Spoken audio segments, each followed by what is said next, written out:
Assalamu alaikum everybody. Welcome to another episode of Strategia podcast with Dr. Adil and me, Aiza. Today we want to discuss some recent developments, some what we would characterize as slightly odd behavior that's been coming out from the Indian side, the Indian decision-making community, the Indian political community. Some statements at some recent forums, and they've been coming from former and serving military men. They've also been coming from the Indian political leadership at a higher level, of course. And by and large, they seem to be some kind of disjointed, confusing statements on part of this community. And these have been commentary on past developments, and they've also been commentary on ongoing and current developments. And Dr. Adil and I wanted to explore what is actually behind this. So to contextualize it, we're specifically looking at statements that have been made at two forums recently. One of them... What is happening on the Indian side and why it is happening. And why it is happening, and why now also. Yes. So there was a forum which was recently held on Operation Sindoor and its aftermath, in which the former Indian Chief of Defence Staff General Anil Chauhan spoke. A number of statements that we want to explore. And additionally, there was a forum on the Economic Times World Leaders Forum, on which Foreign Minister Jaishankar spoke. So let's begin with the military side of things, Dr. Adil. Some of the comments that General Anil Chauhan made and a few others have made, they seem to be about the May 2025 conflict. The statements that have come out appear to be conflicting, confusing, and it sort of also seems like something of a belated response, which we're seeing there's incongruence in what happened before and in what's happening now. So if you could comment on, for instance, one of the statements that was made with reference to the Kirana Hills, with reference to our Bulari base, if you could just pick up some of the main points that they discussed, and if we could take our cue from there. The fixation with Kirana Hills. The fixation. Somehow they assume that this is a facility where nuclear assets are placed by Pakistan. Now that's their assumption. Pakistan side has never commented on that, whether that site or that place houses nuclear weapons or nuclear assets or not. But this is a place where Pakistan did conduct cold test, that is without the fissile material, in 1984 to validate the designs. And since then, Kirana Hills had some significance, but in the May 2025 conflict, we saw that one drone hitting Kirana Hills and it started to make headlines because the perception was probably there are some nuclear assets over there, Pakistan. Now, if that perception was true on the Indian side, then it is very alarming that why this drone was targeted towards Kirana Hills. Was it deliberately intended to trigger a nuclear crisis and to see Pakistan's response?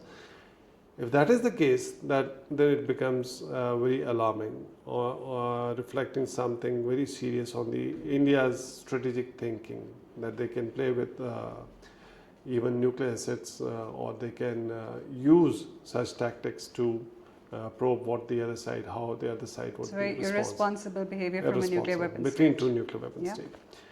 But the comments that he made, I think that is also kind of in a way indicates the lack of understanding of how these drones operate amongst India's senior leadership. Now, he said that the drone might have struck Kirana because it ran out of its fuel. Now, the question is, if it ran out of its fuel, why only Kirana was a place where it landed or crashed itself? AI integrated drones, human in some way remains in the loop. So there are mechanisms where a human can trigger self-destructive mechanism of a drone if it is not finding its target. So these are kamikazes drone, the Herop drones that he mentioned, and these are drones that were acquired from Israel. So after a certain time, if it could not target or find out radar site, because these are essentially used for suppression of enemy air defense systems, SEAD missions. So if there are some radars, so they will lock onto that and they will go and hit that particular radar. Radars generally are not housed in the base, because that's what he said. Several drones were fired over Sargodha. So if they were intended to target radar sites could be anywhere. But the whole argument then, whether they do understand how drones affect or how these technologies can trigger a nuclear crisis. What if inadvertently this drone had hit an undisclosed nuclear site Yeah. or asset on the Pakistani side. So Pakistan's response, we can all figure out, because it would have been very, very difficult for Pakistan to Yeah. resist that temptation to respond, because The on assumption the cannot be Pakistani made side, that yeah, it was an accident. yeah. So that's why this statement becomes alarming. And it is also important to understand that in May, after the crisis, once this press conference was held on May 12, the Indian Director General of Air Operations, he had categorically stated that we haven't targeted Kirana Hills, because somebody asked a question. So he said we didn't. And now the CD is saying yes, it was hit, but it was inadvertently because the drone ran out of fuel. Now, all these arguments brings alarming conclusion, whether they really do understand how these technologies can be employed in the future, Yeah. how these technologies can inadvertently trigger a crisis between two nuclear armed states. So that's why this statement is very important, and many in the Indian media, they are also commenting on that. You know, there's another problematic aspect to this as well, because again, disruptive technologies is something that they called emerging technologies for a reason, because their use, we're still understanding it, still trying to develop it. So to see these kind of two very contradictory statements, whether it's for whatever political gains they might be looking at, it also seems to then suggest that India's behavior with disruptive technologies is irresponsible, and it can be assumed that it would not behave responsibly. Or And they don't understand how these technologies They're can not- destabilize Precisely, and then stability that between becomes two countries. problematic because then this would automatically curate certain assumptions or certain perceptions within the Pakistani decision-making community about how they need to respond to any such actions on part of India. So this could have serious implications. For instance, during a conflict, it could lead to serious inadvertent escalation. And then that could, again, between two nuclear armed states, that's an extremely problematic situation as well. Definitely. Another point that he made, again, I think that's also important to bring out. He, in one of these statements recently, he made, again, CDS, the former CDS of India, General Anil Chauhan, he said, initially they had planned to target Skardu Air Base, but due to bad weather, they shifted their target and they chose Bulari. So now, Skardu lies in the area of responsibility, or if not the area of responsibility, because that's the Indian Western Command. So if they would launch a strike, that's for the Western Command. But Bulari lies somewhere in the south, deep south, where Southwestern Command operates. So two different theatres. Yeah, two different theatres. Yeah. How you switch this target? One. Secondly, they because of bad weather. Now, we all know that Rafale or other fourth generation aircraft that they're using, especially Rafale, they use Scalp missiles, air-to-ground cruise missiles, French supplied. So they are meant to operate in all kind of weather conditions. That you don't abort a strike just because there are clouds. It is something like Modi said in 2019 that I gave a go-ahead because there was a cloud cover and probably our aircraft wouldn't be detected, so I said go ahead and launch a strike. This is not how the modern warfare is fought, especially the air warfare. So this indicates the lack of understanding of how air operations are conducted by the Army Journal of Indian Army, senior most person. So these kind of explanation or excuses coming after 1 year, it has to have certain meanings. But as an outsider, we can all say that this also indicate kind of confusion amongst India's military leadership, how to frame that.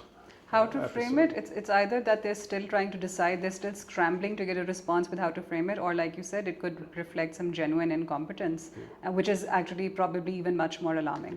And again, I wouldn't say incompetence, because you should never underestimate the professionalism. But the way the military has been politicized, the senior leadership, they continue to build arguments that support the political side, and in that bargain, they lose the professional touch of how you need to explain what happened in May 2025. it impacts conflict. their credibility then, the Yes. military leadership, doesn't it? I think there's also another possible angle here as well. The fact, the timing we discussed this, the fact that it's happening now over a year after the conflict actually took place in May 2025. So then this suggests that there are still questions or a lack of satisfaction as to the answers not just within the Indian strategic community, but also within the general Indian public, because it does not seem to make sense that now they are coming up with responses that were entirely different from a year ago. It means that the Indian public or the domestic community, they are still questioning what actually happened. It means that, does it suggest they're not satisfied with the response of the political and military leadership that they were given? Not only in domestic audience, they have been questioning India's military capacity, because India spends almost 7 to 8 times more than what Pakistan spends on its conventional capabilities. So there have been serious conversations within India. Why we are spending so much if we cannot achieve certain political objectives vis-a-vis Pakistan.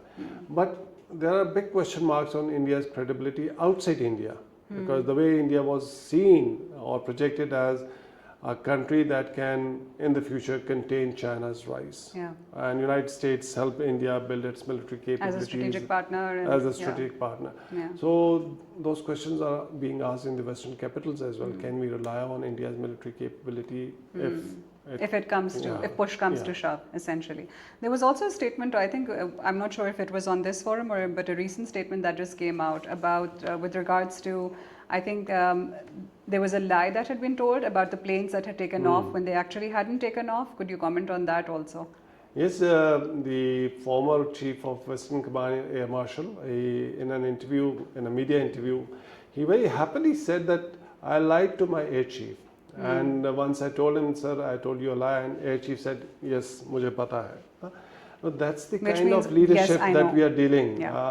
Between two nuclear armed adversaries, a local commander or a theater commander, he decides to launch a strike against the adversary, a nuclear armed adversary. And once his chief asks, he says, they're already airborne. So the aircraft are not airborne. So that's the lie he said, I told him. Just to cover up, because he didn't want his fighters, or as he calls boys, to be called back, and they were eager to miss this opportunity. And we all saw the opportunity that in the whole episode, India lost 8 aircraft, 7 aircraft plus 1 drone. So that's the kind of decision making at the top level. So they know that the local commanders are not telling the truth, and the air chief must be looking at that screen, big screen in his own operations center, and that's what he said. He was looking at the same screen. So if you indulge in this kind of a behavior, so it becomes quite risky. Any local commander, theater commander can launch a strike, and you would have. You can recall there was an episode in 2019 where a submarine traveled into close to Pakistani water. It was detected. So again, they said it was not authorized. So what about the BrahMos incident? March 22, BrahMos incident, they said it's accidental, but it was a serious issue. A nuclear armed country with BrahMos cruise missiles, hypersonic or that fly at supersonic speed, and Pakistan believes it's dual capable, means it can carry nuclear warheads. It could have triggered a serious crisis if it weren't for Pakistan's restraint and responsible behavior. There's a book, children's book, a series of unfortunate events. It almost seems as if this is the narrative that they're trying to sell, which is again problematic because it speaks to the credibility of the political and the military leadership in particular. So I think that's something that's interesting. And one more thing before we move on to the political side. He also talked about that the decision for ceasefire was taken by DGMOs. That's interesting. Now, it was a major crisis. How can the GMO decide on their own when to wage war and when to stop war? This is a political decision. It was a political decision. And just to undermine the role of United States, as President Trump keeps claiming the credit, he probably trying to overshadow that, or is trying to deflect that, this decision was taken by DGMOs, which doesn't happen. Between two nuclear armed adversaries, DGMOs cannot take decision when to start a war or when to stop a war. Now all these statements in the last couple of days given at different platforms, again, why? The question that we started, what happened? Yes, and why? So I think you were right.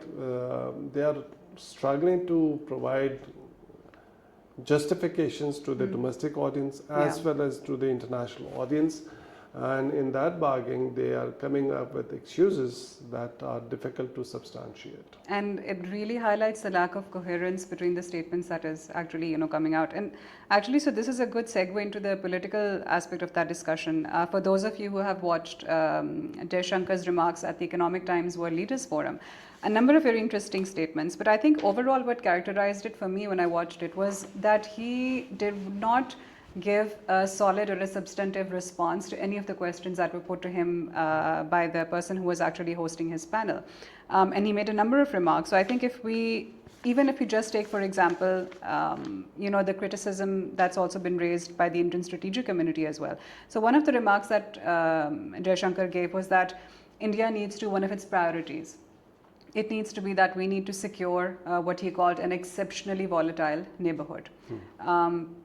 The thing that struck me, for instance, most of all was that it is completely ignoring or completely glossing over India's role in actually creating an unstable neighborhood, or in terms of fomenting instability within the neighborhood. So he spoke about Sri Lanka, of course he spoke about Pakistan, he spoke about other angles as well, but it largely seems to gloss over the fact that India's political leadership, especially in the last several years under under Modi, and of course with Jaishankar having been foreign minister, so their approach seems to, again, it hasn't really worked, has it?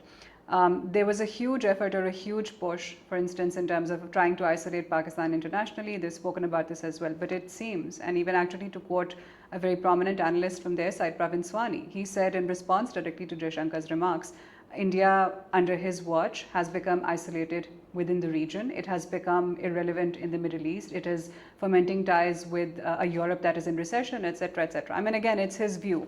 But it seems to speak to the dissatisfaction of the Indian strategic community with their political leadership, doesn't it? Absolutely. Jaishankar was fixated purely on United States. His whole one-point agenda was how to bring India closer to United States and build a case that United States needs to build India's political and military capability so that it can stand up against China. I think the recent events have brought significant focus, as we said earlier as well, whether India has that kind of a political capital to play a leading role or a role of a regional power in this region, because what it did India to itself was it decided not to get involved in Middle East conflict. It had the opportunity. Absolutely. It could have played its role because it has good relations with the UAE and with other Gulf countries, but it opted not to play a constructive role, and it because of its absence now, India feels that it is being sidelined or isolated because the international focus is more on the Gulf region. But on the term that India's neighborhood is volatile, I fully agree with you. Volatile, India needs to see whether the neighborhood is volatile or India within itself is volatile. So Nepal, Sri Lanka, Pakistan, China, all these countries, India had good relations with Iran. It decided not to support or not to play that role. Absolutely, yes. Role. So it has distanced itself from Iran as well. Right. So India has itself isolated from rest of its neighborhood. Absolutely. And again, this is exactly what you said. They have good relations with Iran and with Israel. So actually, I mean, Pakistan has no diplomatic relations with Israel. Yeah. So India could have actually played a very key role in this. But what India did was they chose to sit it out. I think maybe, in the long-standing tradition of Indian neutrality and riding the fence and seeing which way we want to go. But in that, they faced a great deal of criticism from their own people, from their own strategic community, from the general public as well. If India is such a key regional player, why did not India step up and play the role that it could have, especially given its relations with the two of the countries that are at war with each other and with the United States as well. And also we recall I think during the time that Pakistan was actively, it had begun facilitating, talks between Iran and the United States. Jaishankar himself had come out, he wasn't the only one, but he came out and he gave some very derogatory statements about why Pakistan is trying to make this effort. And essentially, I think that had a huge role in creating a very negative impression of India, not just domestically, but of the Indian leadership, not just domestically, but internationally as well, because it really could have played a very strong role in this entire crisis or in this entire situation, but it deliberately chose not to. I fully agree. He also made some remarks on the Makkah Agreement. I would want you Absolutely. to comment on that. But linking to that, former Chief of Defence Staff, General Chauhan also made some remarks about the Absolutely. Makkah Agreement. Yeah. Can you just briefly touch on that? This is interesting. So the two of them made some slightly different, I mean, recently, I think in just the space of the last 1 week or a few days or so. So General Chauhan said about the Makkah Defence Agreement at this forum that we mentioned. He said that unless the Makkah Defence Agreement explicitly states that it is not against India, we will assume that it is against India. Now compare that to what Jaishankar said.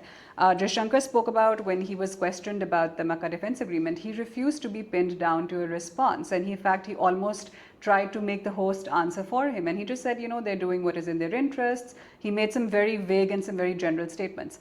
But then you also see the Indian political leadership's very sort of upset response when it was suggested a few days ago that Bangladesh might consider joining the the Makkah Defence Agreement. So in all of this, maybe Nepal would also, in a day or two, they will also they would make an announcement. Absolutely, and it is.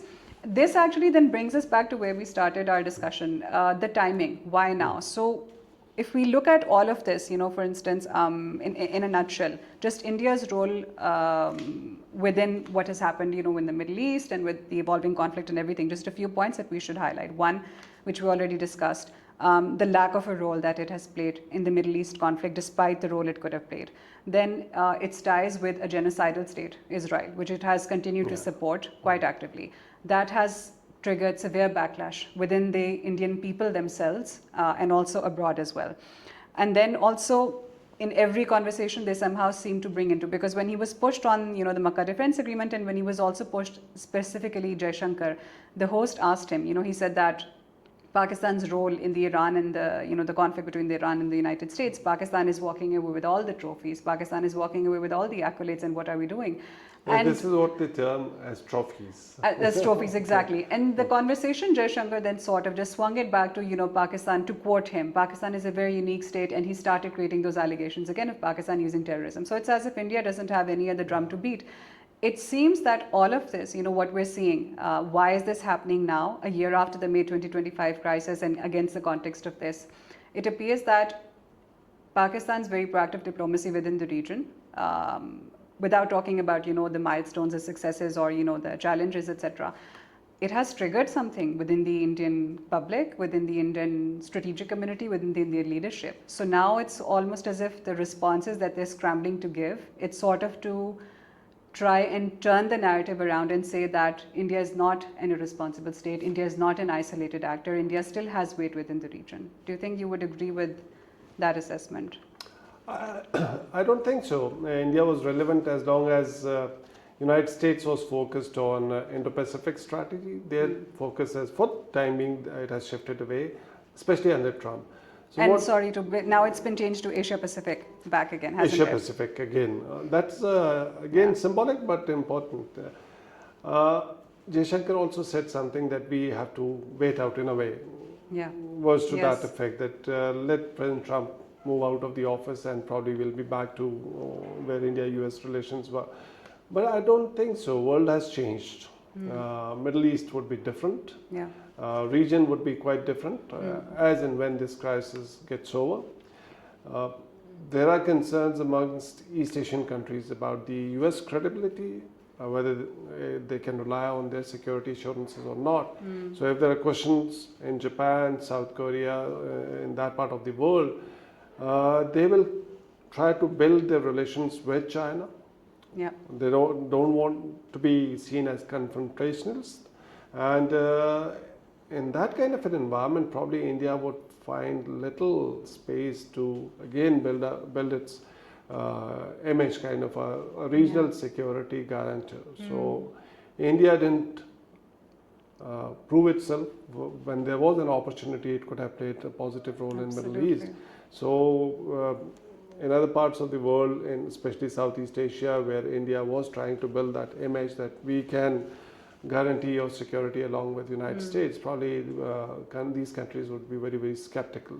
So if they don't see India as a very relevant partner, probably India would find it quite difficult to project itself as a regional Absolutely. or leader or something. of that And it sort. seems like, to refer your point where you rightly pointed out that Jaishankar said that, this is post-Trump, things might be different. It Yeah. seems like such a cop-out because it's a failure of Indian foreign policy in essence, or the failure of the Indian narrative on the international stage, at least as far as, playing a regional role or as a great regional actor is concerned. To say that it is because of a change in leadership. Yes, change in leadership absolutely matters, but the fact remains that the United States' relationship with India, it is a long-standing partnership, and to my mind, because we talk about in terms of foreign policy continuity as well.